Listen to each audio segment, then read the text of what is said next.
Ever wonder what a $387 backpack was like to use? Well, today I'm reviewing the SmartPack Plus travel backpack by Skyborn and covering some things I liked and some I didn't. It's marketed as the supercar of backpacks with a price tag to match, but after using it, I had some thoughts. This is primarily a travel pack, so I'll start with all the travel-specific features. At 30-liter capacity and weighing 3.2 pounds, what first caught my eye is this detachable DOP kit. It opens to reveal a few pockets designed for toiletries, and it detaches using this buckle. And the more I used it, the more I liked it. I used it for both toiletries and electronics, and personally kept it attached to the backpack most of the time because it was convenient to have this thing open up and reveal all my stuff on the fly. Detaching it worked fine too, and it saved me a few liters of space inside the bag that would have otherwise been taken up by a toiletry bag. However, it wasn't all good because I saw something weird. My version looked different than the one on the website. You can see mine uses a flap and buckle design, while the website doesn't have that. Maybe I got an old version, but I do wish that the buckle was on the kit itself instead of on the bag, because the bag kind of looks weird if the kit isn't attached, like it has this floating buckle. To be truly modular, I would have liked the bag to look normal with or without the kit attached, and I think that's something Skyborn can improve on. An example that comes to mind is the Monos Metro backpack. The previous version had all these plastic snaps that look kind of weird when the kit was off, but this new version uses only a leather strap, which looks way better. Skyborn, give us that in a V2. Staying on the outside, the material is a coated ballistic nylon that is water resistant and feels kind of like a waxed material. It has a premium feel, and overall I love the look of this pack because it mixes nylon and rubber and leather really nicely throughout the bag. After using the pack, I like how it keeps a boxy structure, and it does so because every panel is padded, like here, here, and here. And these aren't just single layers of material, it's a strip of foam sandwiched between two pieces of material. And this gives a premium feel and protection that's kind of hard to show over video. When I looked at these straps for the first time, I was like, damn it, I have to undo these every time, but luckily they're magnetic.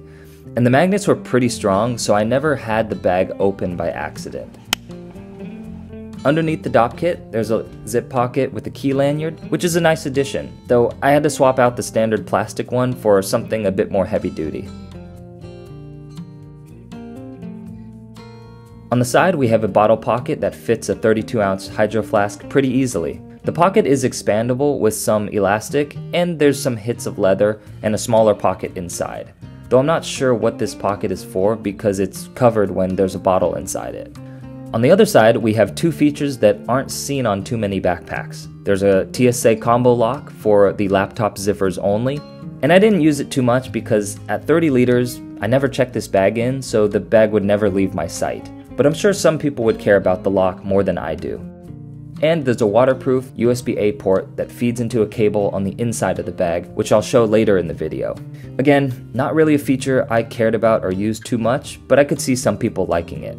Although a big knock is that in 2023, this should have been USB-C, and obsolete tech is always a risk for backpacks with built-in technology. I'm just not a fan of it for that reason.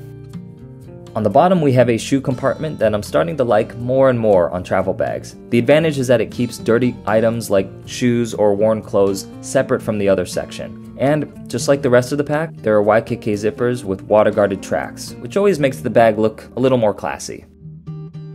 Moving to the straps, they're decent, but decent doesn't cut it at this price, so I found the straps to be the weakest part of the bag. They use the same material on the front and are padded on the back, which makes them flexible and pretty comfortable to wear, and comfort wasn't the issue. They do the job.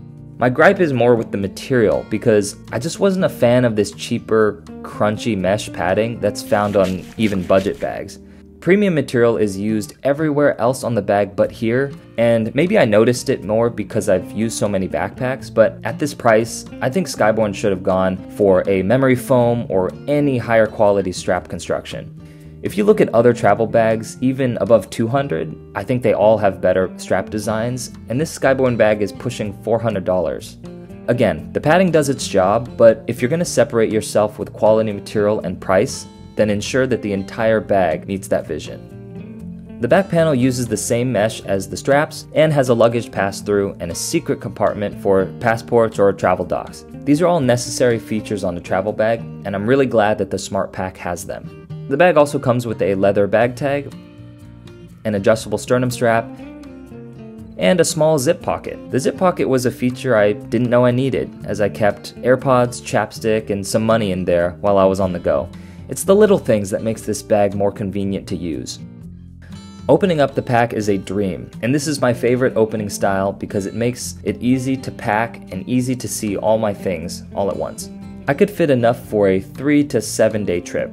Here we see the compression system and the other end of the USB cable. This is where you could put a power bank that connects to the cable, but unfortunately, this cable doesn't appear to be removable, which is baffling. That's strike 2 for this power outlet. Having an old USB connection and no way to replace the cable is ridiculous, and it sets me up for failure. The one thing I noticed after using this bag is the lack of organization. The only pocket inside the bag is here, and right off the bat, I think there's space for 2 more zip pockets on this panel and even a small one on this lid. It's an odd choice given that there's space for more pockets, and that's part of the reason why I sometimes use the DOP kit to store my electronics, because I couldn't really put them anywhere else. However, I do understand that this is a travel pack, and a lot of people prefer to use packing cubes or tech pouches to add organization as they need to. And finally, we have the laptop compartment, which is incredible and my second favorite part of the pack. It opens up fully like the Patagonia MLC line and can fit up to a 17-inch laptop. There's 2 small mesh pockets, 2 more tablet sleeves, and a soft line laptop sleeve. There's also padding on the back panel, on the sleeve itself, and on the front panel, so my laptop always felt safe. Okay, so who is this bag for? I can't quite answer that without talking about price. At $387 US, it's the most expensive backpack I've ever used. But what's crazier is that it's almost good enough to justify that price. Almost. Top to bottom, this is a complete travel pack without any glaring weaknesses. Compare it to a similar sized bag like the Peak Design 30 liter, the Skyborne SmartPack was just better to use, with the essential travel features like the laptop sleeve, the DOP kit, the strap pocket, and even the things I didn't like the charging port and strap material, didn't take away from the experience. I had a blast traveling with this because it never felt like I was missing a feature. But there is a $150 price difference between this and Peak Design bags or the Air Travel Pack. So this smart pack is for someone who really values the extra features like the zipper lock or the charging port. And that's okay because this bag is marketed as the supercar of backpacks, and supercars aren't for everyone. They're bought by people who want the best and are willing to pay for it. Anyways, hope you liked the video. Comment below if you want a response, and subscribe for more everyday gear reviews. Thanks.